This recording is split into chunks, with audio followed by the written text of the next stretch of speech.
bit it. Woo!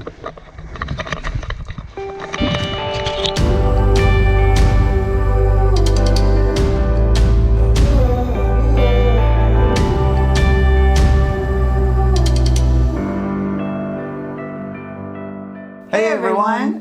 Welcome back to Notier's Frontiers Diaries. In the last episode, we entered Nicaragua. We explored 2 craters of 2 different volcanoes. One bubbly and fire and the other one water. That's right. So in this episode, we go from Managua, the capital city of Nicaragua, to a smaller town called León.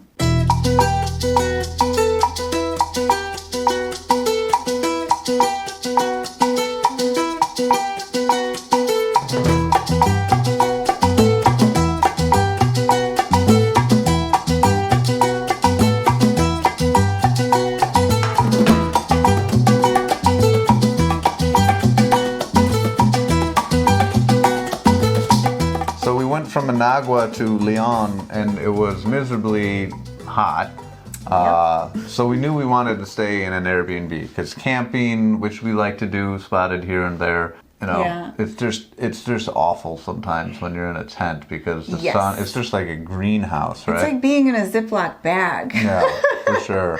It's terrible. So yeah, we do like to camp a lot, but also Central America was proving to have a lot of hotel opportunities that were really great. And they're real cheap. And we've never, like, we got into using Airbnb, and not in the sense of, you know, we rent out our own little, you know, apartment or whatever in downtown, but, you know, like we rent an extra room in a house and we get to, you know, chit and chat with the owners, or, you know, it's like almost a hostel situation. And I really like that because you get to experience the culture. Yeah. You meet the family there, and they'll always know all the local delicacies and stuff. They'll know, oh, you got to go down the street and you have to try this and that from the local place that sells these things. They have these in Nicaragua. They do a lot with plantains. They have these amarillas, and they have plantain chips. They have fried plantains. They're so sweet and delicious. Oh, I was loving it.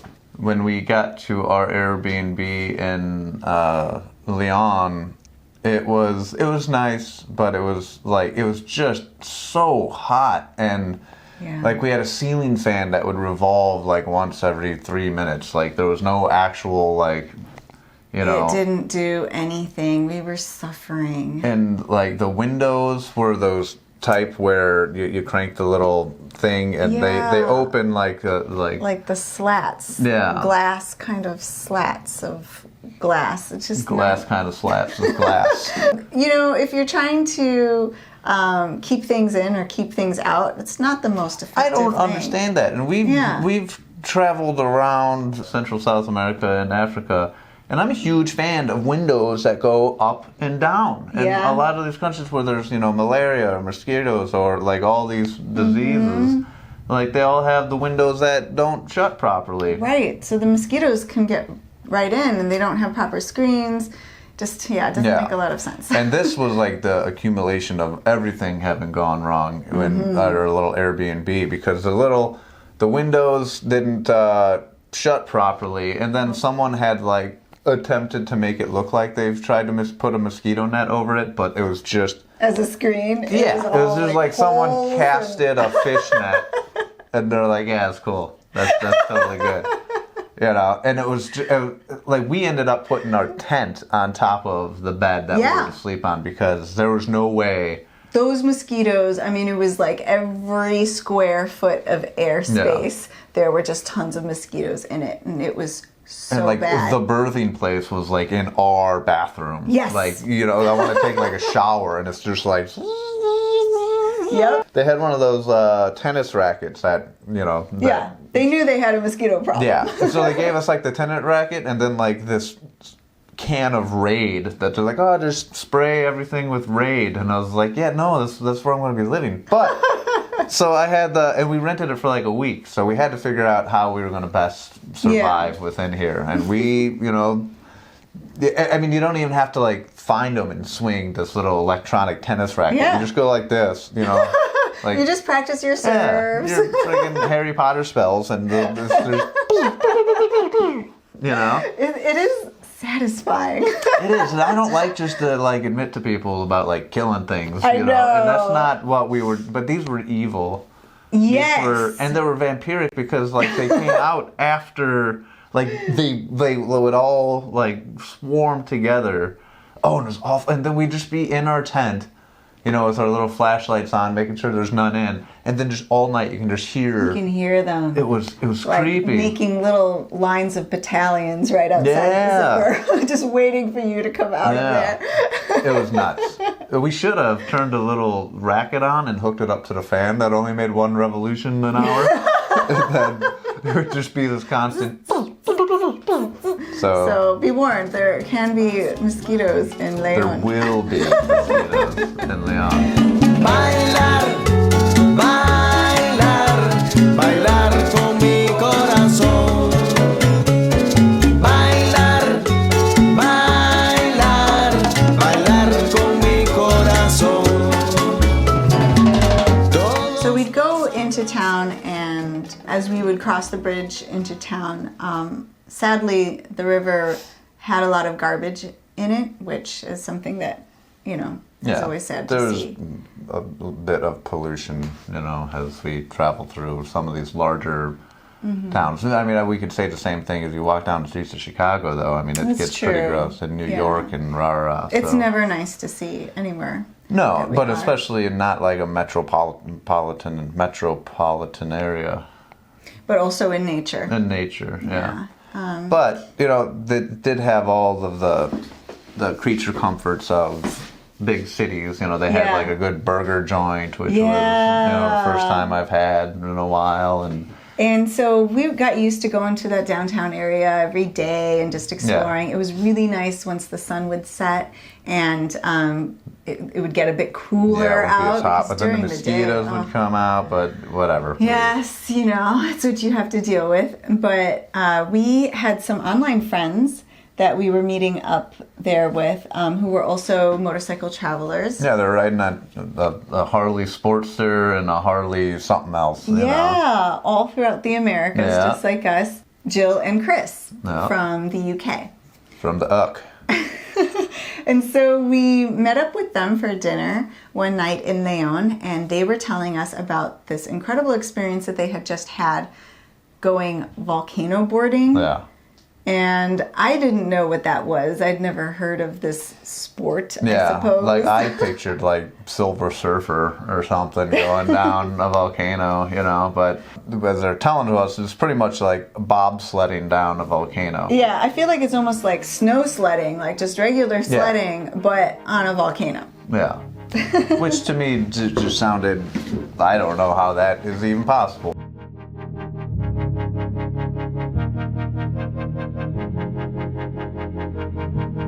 It was a thing in Nicaragua, and apparently it only exists in this one place in the world, on this one volcano in Nicaragua. And they had done this, and they said it was amazing. And upon hearing about it, I was a bit unsure. Yeah. Like, I don't really know how to visualize this. I don't know what to really think about it.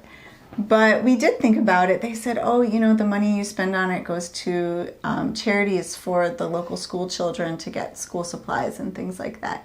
So we thought, well, maybe we should go volcano boarding.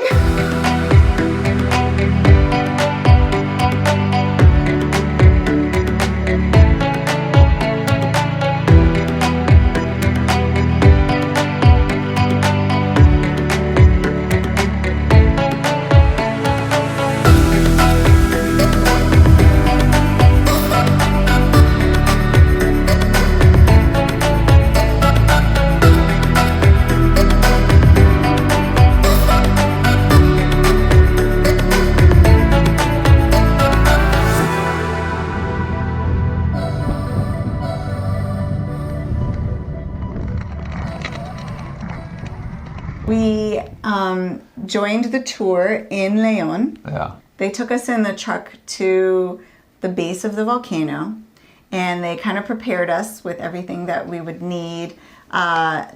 this huge board, which was made of wood and was extremely heavy. No, we'd have to carry as we hike up to the top of the summit of this volcano. Yes, I hadn't exactly thought through what this would involve. There's not like, what are those things, a ski lift? There's not a ski lift that goes up there. So you do have to carry this super big heavy board up there. And then this protective gear. You have this backpack that pretty much looks like, like a parachute or something. It's just this huge thing. Yeah. And then you have to jimmy the board in between your back and the backpack. And it's windy as hell, so you're pretty much wearing like this wingsuit, this sail, and Marissa's just getting tossed around. She weighs 75 pounds. I hated it. I don't weigh 75 pounds. 76 pounds. She would have gotten just lifted up in the air, and then she would have been like Hawkeye flying around from Marvel.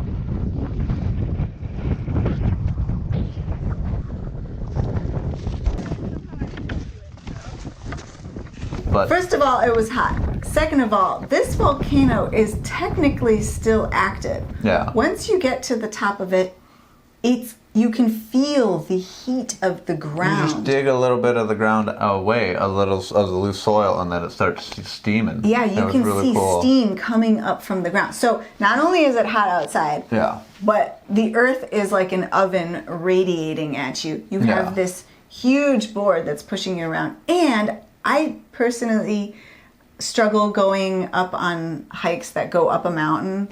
I'm always the last person. I have to take a lot of breathing breaks. And thankfully, Tim, you stayed with me for those breaks. And and the guides you were carried nice my too. board I had 2 boards in the wind, and I'm just like, So, I know, it was I felt crazy. so bad.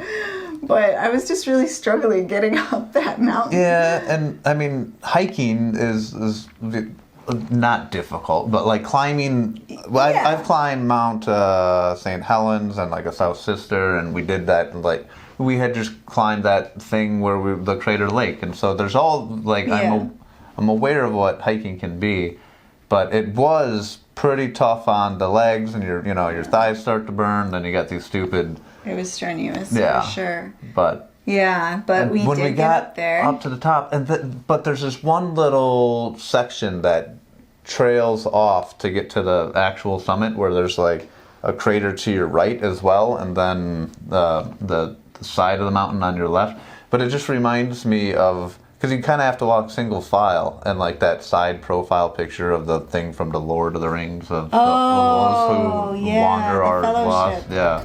But it was just, we're like little ants on top of this mountain ridge.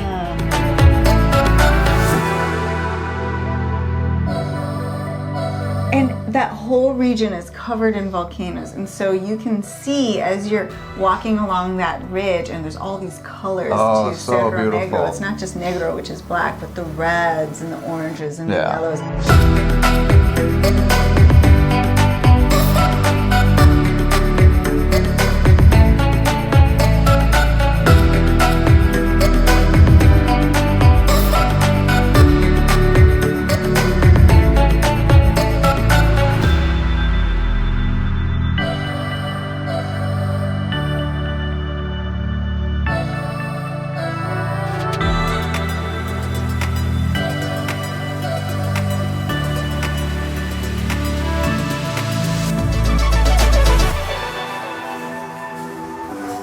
And then you see all these volcanoes just rippling off in the distance. Some of them still active, so some beautiful. of them dormant. Amazing. Just a very unique hike in and of itself. Yeah. It was well worth all the struggles of getting up that mountain. And we hadn't even done the boarding yet. Yeah.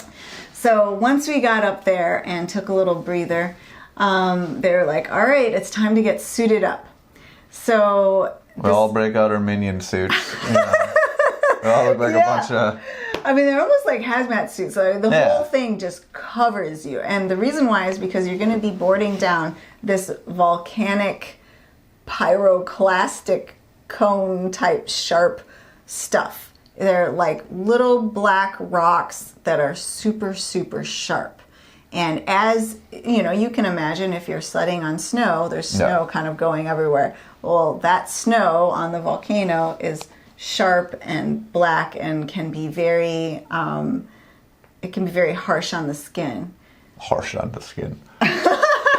Like knives. Knives can be harsh on the skin. Yeah, Yeah. you needed a protective layer. So we all looked like a dumber version of Breaking Bad, you know. All in our little stupid suits. And then you got to put the backpack that you had on your back, you know, Yes. you had to wear it on your stomach and then zip up the suit. So we looked like a bunch of pregnant Breaking Badder people.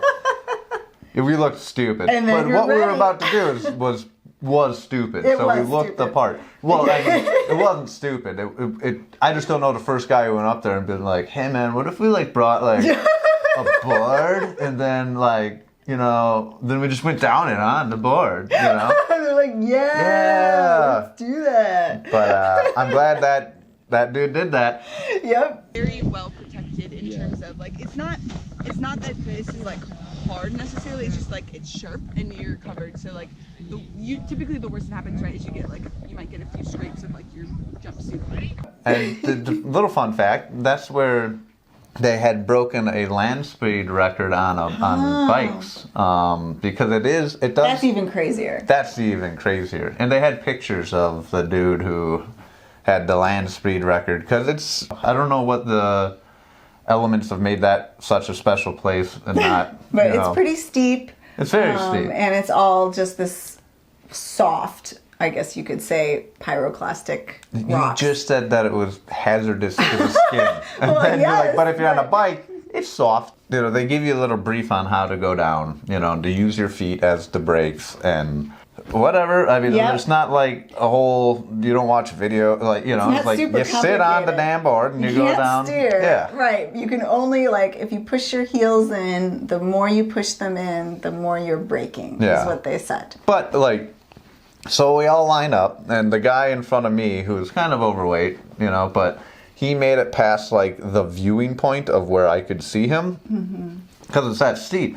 And, like, he's just, like, inching, and then he's like, He was going you know, very and I was slowly. like, screw the brakes, man. This guy, you know, like, if This guy should have momentum. this guy should have momentum, you know, this guy should be, you know. And so when it was my turn, like, I went, and, you know, you shimmy and you shuffle, and then you go, and then I got to, like a point where I couldn't brake, like, even if I wanted to. I was going, like, supersonic, and there's crap flying around.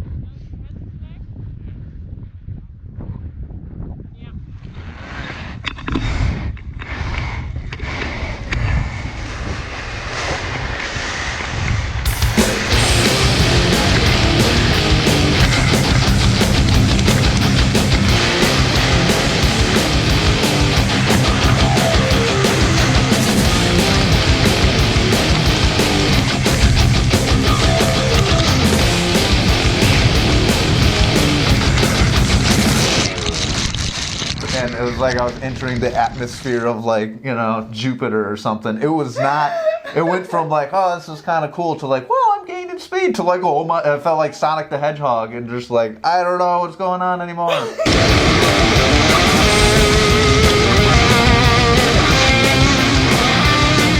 You said you tried to put your heels Oh down to yeah. brake. And it was just riveting. It was just, Like it would just ricochet your heels back up at you. yeah, it was crazy. And then, so I'm just flying down like a meteor. And there's a guy in the middle of the mountain that, like, you know, yells at the next guy when they could go. Mm-hmm. And then, like, just make sure everybody's safe and if they need help or whatever. And I'm just like, you know, and he's like, Tim.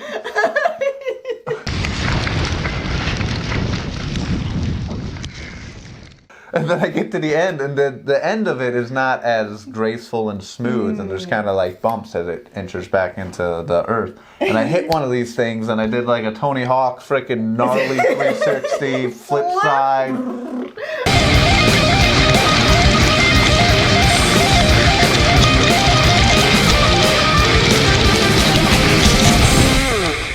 I bid it.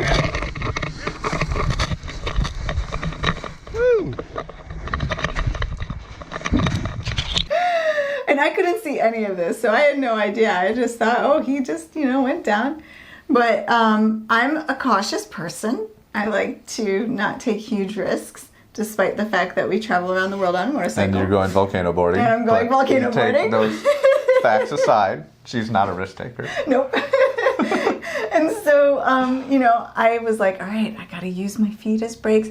I immediately started off braking, and I kept the brakes on. I kept at whatever slow speed I wanted to go at, and I was able to enjoy the views.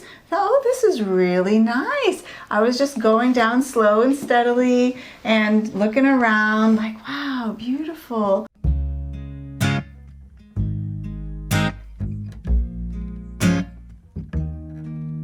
And from my vantage point, I'm like, oh, that's got to be Marisa. Like, well, how do you know? They're all in the same stupid yellow jumpsuit. I'm like, because she is like the equivalent of, you know, like a booger falling down a sand dune. Like, it's just, that's Marisa.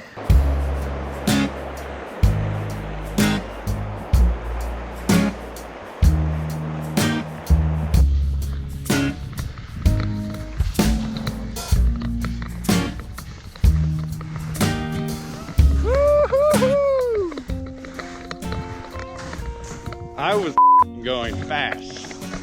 I was going fast and I biffed it at the end. Yeah. Yep, that was me. And, you know, and she did make it all the way down, and she, you know, and she was very happy. I was like, how was your ride, Oh my Dad? God, how was it? I was like, you gotta see this, and I showed her my little. Like, she had another GoPro, and doop doop doop, and it was like, you know, a minute and 16 seconds of her. I showed her like my 25-second clip of me just plummeting down, and then, you know, she's like, whoa. Are you okay? And Yeah. I was like, yeah, you know, my ankle hurts a little bit. Yeah. But then, once everybody got down off the mountain, they said, does anyone want to go again? And I was like, oh, no, thank you. I don't want to do that hike again. That was enough for me. Yeah. And I wanted to, because I wanted to have a peaceful journey down. Yeah. You didn't want the volcano to have beaten you. Yes. You wanted to beat the volcano. To conquer the volcano. That's right. You know? And it felt, I think, after your rocketing down the side, that the volcano had it beaten chewed you. me up and spit me out and Yep. tumbled me. Yep. And so I made, even with like my kind of bummer leg, I made the hike all the way back up, and then I had my leisure Marisa stroll down, and it was much nicer. It was very. You used the brakes to It begin was with? the perma brakes. You were Yeah, like, I might as well have had an anchor and thrown it behind me and dragged down.